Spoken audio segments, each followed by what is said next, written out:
Hey, horror fans, welcome back to Jay vs. Horror, and today we're taking on the top 10 horror films of 2004. This is step 4 on our 21 step path to unveiling the top 10 horror films of the last 20 years. So, without any further ado, let's get started because we have a lot to talk about with 2004 and a lot of honorable mentions. So, let's go straight to number 10. And at number 10, I have Murder Set Pieces from director Nick Palumbo. And Murder Set Pieces is an extreme shock film, so it's not for everyone. It follows the story of a German immigrant who is by daytime a photographer and at night a rapist murderer. And it gets pretty intense. There's some great cameos here from horror icons like Tony Todd and others. So if you like extreme shock films, you might want to check out Murder Set Pieces. If you don't like those films, it's definitely not for you. Let's move on. At number 9, I have Malevolence from director Stephen Mina. And Malevolence is a slasher that doesn't get much love. It's a low-budget film, but it has a great premise. And it does some things that classic horror movies do. It starts out with a robbery gone wrong, and then this crew drives out to a old farmhouse to kind of split up the money and figure out what they're going to do next. But little do they know that there is a psychotic killer that feels no pain living there. And he's basically like Jason Voorhees or Michael Myers is what I would say. He's that type of killer. But we're given some more some background on him at the beginning. We find out that when he was a small child, he was diagnosed with a disease that makes him unable to feel any physical pain. And while he's outside playing in the backyard one day and his mother's not watching him, he is kidnapped by a serial killer. The serial killer tortures him and does horrible things to him, makes him watch him torture other people. And when he realizes that the boy can feel no pain, he takes it as a sign that he is supposed to raise him as his successor and to become this great, horrible serial killer. So all these people, the robbers take some hostages, and all these people get caught kind of in the crossfire of this psychotic killer. If you've never seen Malevolence, I think you should go check it out. It's pretty good. They did a prequel called Bereavement, had a bigger budget, had more stars. Michael Biehn was in it, Alexandria Daddario, but it didn't really feel as great as this film did, the first one. And then there's, of course, Malevolence 3 Killer, which it's just not as good as either one of the first two, I would say. But let's move on, guys. At number 8, I have a double bill here. This is kind of a cheat, but I wanted to put it in there. We have Infection and Premonition. And the reason why I put them both together is because they came out together. They were a double bill. And both films are excellent. Infection, known as Kansen, is directed by Masayuki Achiai. The film is about a rundown hospital where they are moving the patients out to the new hospital, but there's still like a ghost staff left inside the old hospital. And the doctors here make a unwittingly terrible mistake, and it creates horrific consequences for the staff at the hospital. The film was adapted from Ochiai's earlier screenplay from Tales of the Unusual, and it was on its release part of the 6-volume J Horror Theater series. So it was also like the second highest grossing film at the box office in Japan, right behind I, Robot. So that tells you, how successful it was. But what we find out here is that there's an infection going through the hospital. It's like I said, the doctors here, they make a terrible mistake and they accidentally kill somebody. And it seems like we're trying to figure out if this infection is real. Is it imaginary? Is it something they created? Is it something someone brought into the hospital? It's a great movie. It does the zombie thing, but it also does the psychological horror thing where you never know quite who's actually infected and who is hallucinating. Because they're infected, they are hallucinating that other people are infected. So it's a great story, and it has a great ending too. I won't say it's a twist ending, but it's one that really makes you think afterwards what you just watched. What did you just see actually? So great movie there, Infection. And the second part of this is a film titled Premonition, and I'm not talking about the Sandra Bullock Premonition, and no, that is not a remake of this film. Premonition is directed by Tsurata Norio, and it's also known as Yogan, and it's based on the manga uh, Kaifu Shinbun. Newspaper of Terror is the loose translation there by Jiro Tsunoda, and it's serialized in Shonen Champion in 1973. The film is about a man who discovers a newspaper that predicts the future. It features an obituary relevant to the death of his young daughter, and in fact, she dies shortly later. Years after this event, he finds more papers with other deaths of family members, and it asks the question of, can you change the future? I would say it's very similar to something like Knowing with Nicolas Cage. Also, there was a show here in America called Early Edition that I feel like they had to have seen this and taken some from it at some point, or maybe they saw or read the old serial that it was based on. But it's a great film. It didn't get the rave reviews in Japan that Infection did, but it was released with Infection as a double bill and part of the J Horror Theater. So that's what we have there, guys. And I know it's kind of a cheat to put two films at number 8, but I felt like they were released together, and I wanted to talk about both of them. If I had to put one in here, it would be Infection, and I would probably have left Premonition on the outside because it's not truly a horror film. It has some horrible stuff in it, and there's some ghostly supernatural stuff in it, but it's not nearly the horror film that Infection is. Infection is a straight-up horror film. So let's move on. Our next film, at number 7, we have Three Extremes, and I'm a big fan of this. It's kind of like, if I could compare it to something, you know how here in the United States we have Reader's Digest, and they will condense stories and books and make them short so we can get through them for those of us who don't read as much as we should, probably. But this film is an anthology, and it consists of 3 individual segments from different East Asian countries, and it follows the concept of its predecessor 3, which was released in 2002. Its 3 segments include Dumplings, Cut, and Box. They were directed by Hong Kong director Fruit Chan, South Korean director Park Chan-wook, and Japanese director Takashi Miike. So you really couldn't put 3 better directors, 3 better Asian directors together in a horror film. Dumplings also got a theatrical release of its own later on, so that's why I say it's kind of like the Reader's Digest version. It was cut down to a shorter length for its inclusion in the Three Extremes, but I don't feel like they took much from it that it really hurts it, right?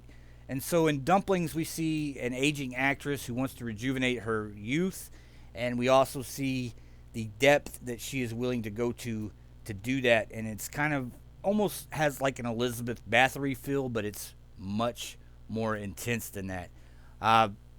In the second segment, we have here it's called Cut, and we see a successful film director, and he has to face a night of misery when a man who appeared in 5 of his films as an extra captures him and his wife and forces them to play a deadly game. So yeah, this one's pretty good. It's interesting. There are people in your life that you might brush aside while you're on your way to do something, and this is one of those films that tells us that be careful about who you push to the side, because those people can definitely come back. In the last film, we have a segment, or the last segment we have here is called Box, and it features a girl named Kyoko, and she's a 25-year-old novelist, and she frequently experiences nightmares of her past as a circus performer back when she was like 10 years old.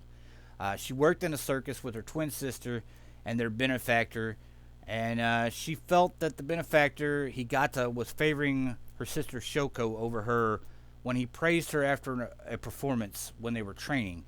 Kyoko forced and locked her into a box. However, Higata watched the incident and tried to rescue her, only for Kyoko to scar him in the face and then accidentally set the box in flames. So now Kyoko is basically haunted. This one is probably, I won't say it's the weakest of the three. It's just the most expressive artistically, where you have to really look into it and see what you can pull out of it instead of just being a straight narrative story. But yeah, that's it. Number 7, Three Extremes. It's an excellent movie, guys. If you've never seen it, just based on the three directors, you have to go check it out, right? Now, I'm going to mispronounce this because at number 6 I have Calvaire. And Calvaire is a French, I don't know if it's extreme. It seems extreme to me, or it did at the time when I first saw it. But now it seems kind of tame to some of the other, extreme French films I've seen since then. It's directed by Fabrice Duels, and it stars Laurent Lucas. And it follows Mark Stevens, who's a young traveling singer. And after a concert at a nursing home on Christmas Eve, Mark takes to the road. Shortly afterwards, his van breaks down in a deserted mountain region, and he is taken in by affable yet creepy Mr. Bartel, played by Jackie Barori, and an innkeeper who became physically fragile after his wife Gloria left him. Right, so the sexual implications of Bartel's obsession starts Mark's ordeal, and this is a terrifying movie when you look at it as far as what one person could possibly do to another person, right? And it's interesting because the guy claims that he's a retired stand-up comedian, but there doesn't seem to be much funny about him at all. He tries to basically turn this guy into his wife, and so you can see where that's probably going, right? It's not good. I can tell you that. It's not a fun movie. It's pretty heartbreaking, and it's a film that shows you someone who is trying to break someone else, trying to make them into something that they're not, and you see this person's soul deteriorate as this goes on. But it's a great film. I highly recommend it. And so let's move on, guys. Next we have at number 5 the British horror film Creep, and this is one I never hear anybody talk about. I guess my guess would be that these days it probably gets confused a lot with the 2014 film Creep, but it has nothing to do with that. It follows a woman who's locked in the London Underground overnight, and she finds herself being stalked by a hideously deformed killer lurking in the sewers below. This thing, whatever it is not necessarily human, and we see that it has captured other human beings and has them locked in cages. And yeah, it's kind of terrifying. It's actually a really good film that, like I said, I never hear it mentioned, and that's crazy because when we get to the honorable mentions, I'm going to talk about all the films that everyone knows about. And so these films kind of probably seem weird to people to even be on a top 10 list. But yeah, that's Creep. It's a British / German horror film, and it's really good, guys. If you've never seen it or even heard of it, I highly suggest you go give it a look. At number 4, I have The Grudge, the American remake. I wanted to leave it off, but you really can't. It is pretty good. It made some money, and a lot of people probably only know this version. They probably never watched Ju-on. And so we have here is just a retelling of the story from before, but they've added English-speaking characters like Sarah Michelle Gellar. Of course, Ted Raimi is in this. For a long time, I just assumed that Sam Raimi directed this because it had Ted Raimi in it. So usually that's the case, right? If you see Ted Raimi, Sam's usually behind the camera. But it was actually directed by Takashi Shimizu. And so that does lend some, some validity to the film, other than the fact that it's a good film. I mean, also we have an appearance from Bill Pullman in here. I just don't. To me, it doesn't seem to work as good as the original, but it's still a great film. And it's every time I've ever watched this movie with someone, and of course the person I've always watched it with, they've never seen the original Grudge. 3 or 4 times I've done this. And they always seem to like, oh man, this is such a great movie and all that. So, you really have to give it its due when it comes to that. I think a lot of people, like I said, if they've only seen this one, they're really going to enjoy it.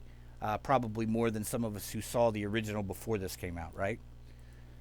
So let's move on, guys. At number 3, I have Dawn of the Dead. That's right, Dawn of the Dead, the remake. I know people hate remakes, but this one is one of the better ones, right? It's up there with the Evil Dead remake. I wouldn't even call the Evil Dead remake a remake. It's more of like a reboot. That's not really the same story that we saw before, is it?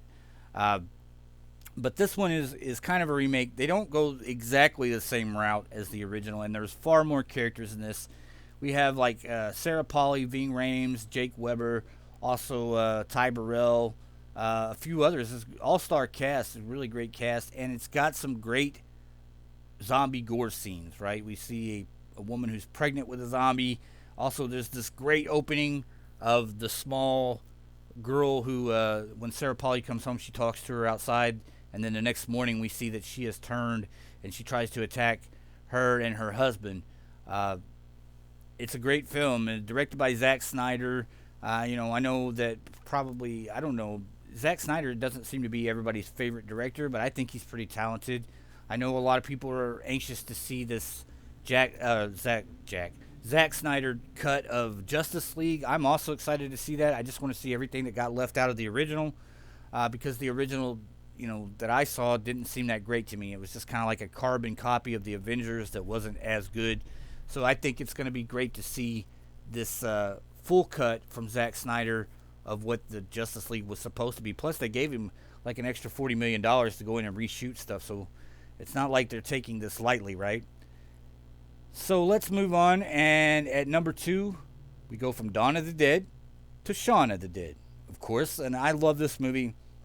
Shaun of the Dead is a film that anytime it's on, I'm going to watch it. I can't help it. It's full of wackiness and stuff that just makes me laugh. The music in it is fun. Everything about this movie works for me. Of course, it's directed by Edgar Wright, who went on to do Ant-Man. And it stars Simon Pegg and Kate Ashfield, and of course Nick Frost, who, if you see Simon Pegg, a lot of times you're going to see Nick Frost somewhere, right?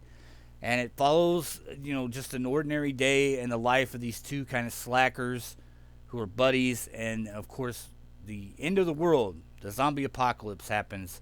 And I don't know, like, it seems unreal sometimes. It seems like a little slapsticky.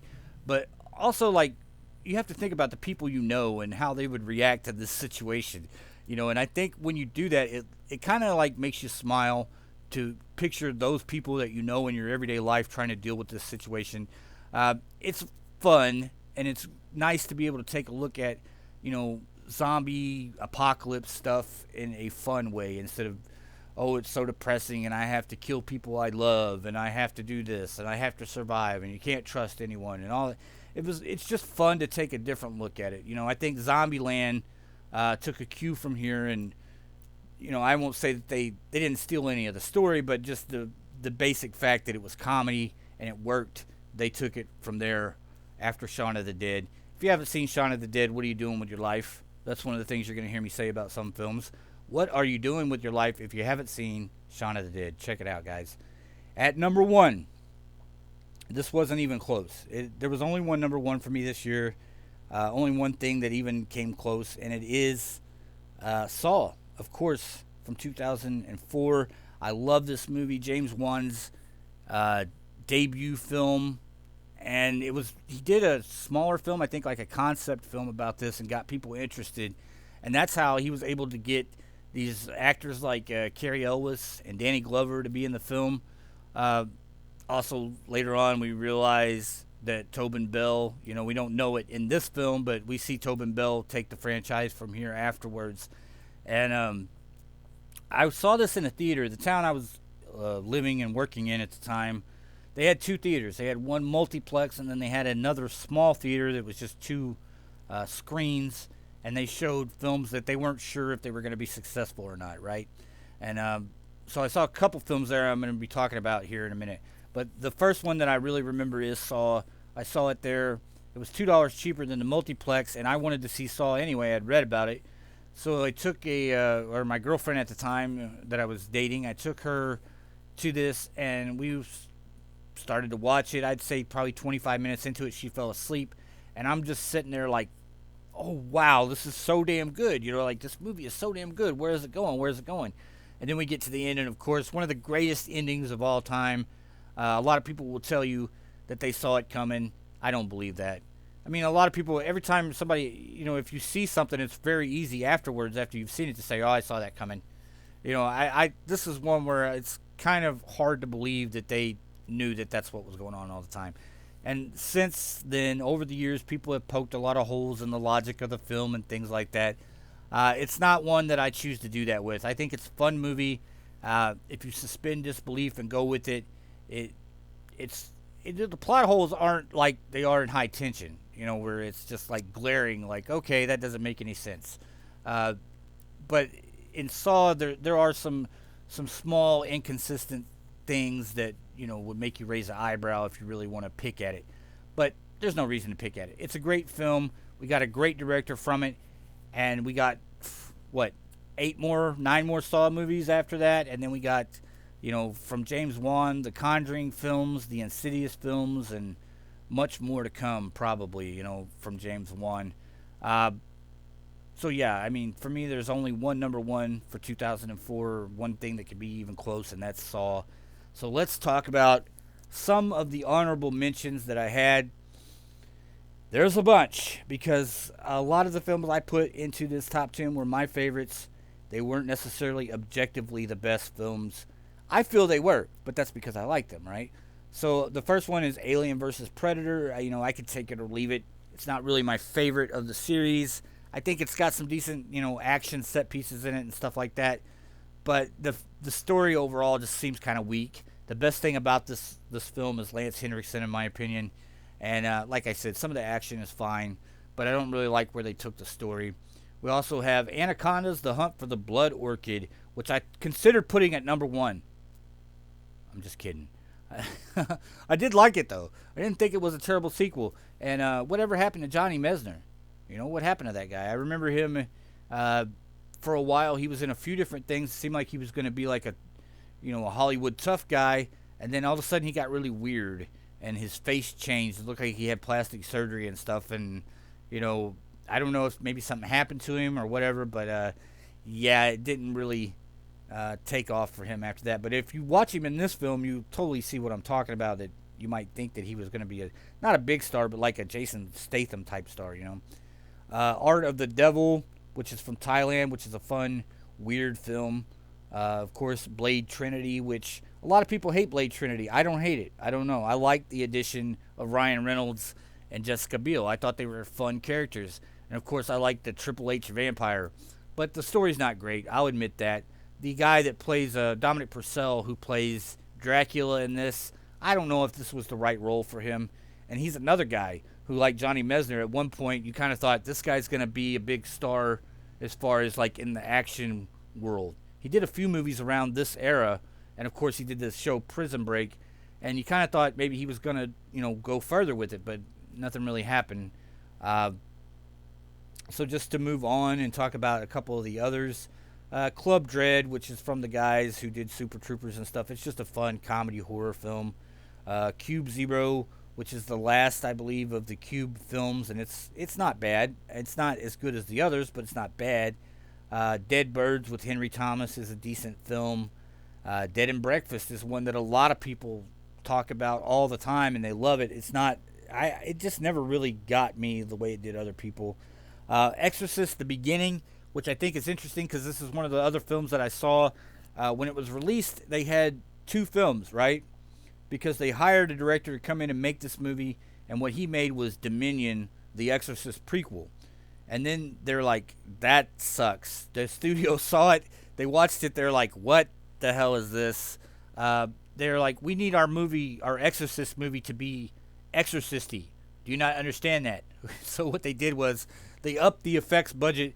They hired Rennie Harlan, of course, from Nightmare on Elm Street 4 and other great stuff, and brought him in. And they brought most of the cast back. Stellan Skarsgård is great in this. He's playing Father Merrin, a younger version of him. And we kind of see some of his past and why he is jaded, kind of the way he is here.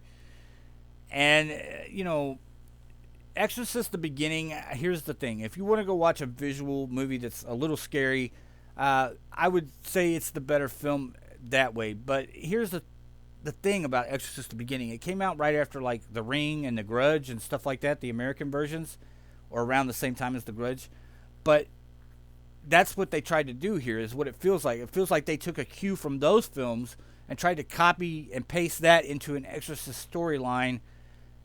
It doesn't work that great. You know, some of the film works, some of it doesn't. I think Dominion, in my opinion, is the better film. It's more subtle, it's understated, but for me, the story is way better and it works way better the way it plays out. There is some scary stuff in Exorcist the Beginning, you know, not terrifying. We're adults, right? But there's some jump scares and moments, you know, in that movie. And of course, we have the I-2 from the Pang brothers, and this is the sequel to the Eye, but it has no like real connection to the Eye other than the title and the directors. It's a very different story. It's not about an ocular transplant where somebody can see everything. Now it's about these ghosts who are trying to take over the bodies of the newborns in this hospital, and it kind of shows you that it's a weird look at reincarnation, is what I would say. But it's a good film, and it's got some creepy moments in it. It's definitely worth a watch. The Eye Part 2, and which is probably why they never made the Eye Part 2 in the United States. They did, you know, remake the Eye with Jessica Alba. I'm not sure how successful that film was either, even though it was very good. And so the Eye 2 is a departure from the first one, and it was really hard to kind of take a sequel from another country that's a departure from the original and remake it, right? Maybe you title it something different if you want to do that. We have 2 Ginger Snap movies, and I don't understand this either. We have Ginger Snaps 2 Unleashed, and then later on Ginger Snaps Back, the beginning, which goes back in time and tells the story from there. Emily Perkins and Catherine Isabel are amazing. Both of them, in my opinion. Catherine Isabel gets zero love as far as what she should get. I mean, she's done American Mary. She did Freddy vs. Jason. She did all 3 of the Ginger Snaps movies. She's in there at some point. 2 she's not in very much, but just like flashbacks. And also, you know, she's done Hannibal. I mean, she's done a ton of stuff that's just outstanding. Torment, she was in that. See No Evil 2. She's a scream queen, and she's a very, you know, notable scream queen that nobody talks about. I don't understand why. Emily Perkins, of course, she's great in all 3 of these films, and you don't see her in much else. But yeah, these 2 films, I don't understand why they made them back to back if they were going to be different stories. One of them is kind of the sequel to the first Ginger Snaps film, and then the second one is a prequel that, you know, goes back in time. They're both decent films. I don't hate either one of them. It's just odd to me that they made these 2 Canadian films back to back, and they don't seem to have a connection. I mean, they do have a connection. It's the same people. It's the same franchise, but the third one goes back in time, and it's kind of odd. But so we'll move on. Godsend, of course, with Greg Kinnear and Rebecca Romijn. I'm not sure if her name was Rebecca Romijn or Rebecca Romijn Stamos or Rebecca Romijn O'Connell or whatever it was at this point in her career.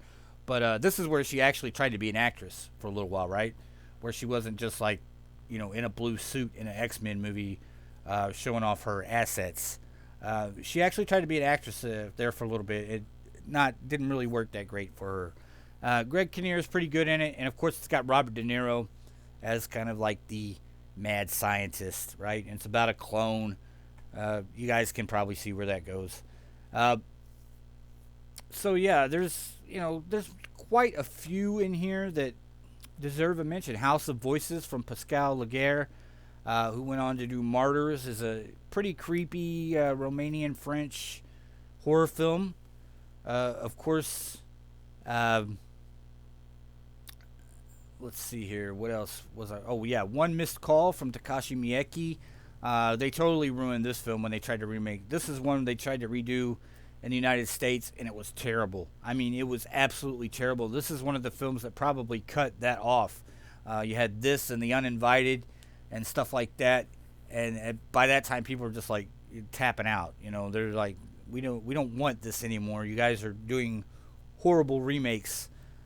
Shudder was pretty good. They did a remake of Shudder from over there, and it was pretty decent. But this one, One Missed Call, Pulse, The Uninvited, there's just a string of these Asian films they tried to remake that were misses after the original, like The Grudge and stuff like that. So, yeah. And Seed of Chucky, of course, you have to mention Seed of Chucky. It's the most ridiculous one in the series. I'm not even exactly sure why that movie got made.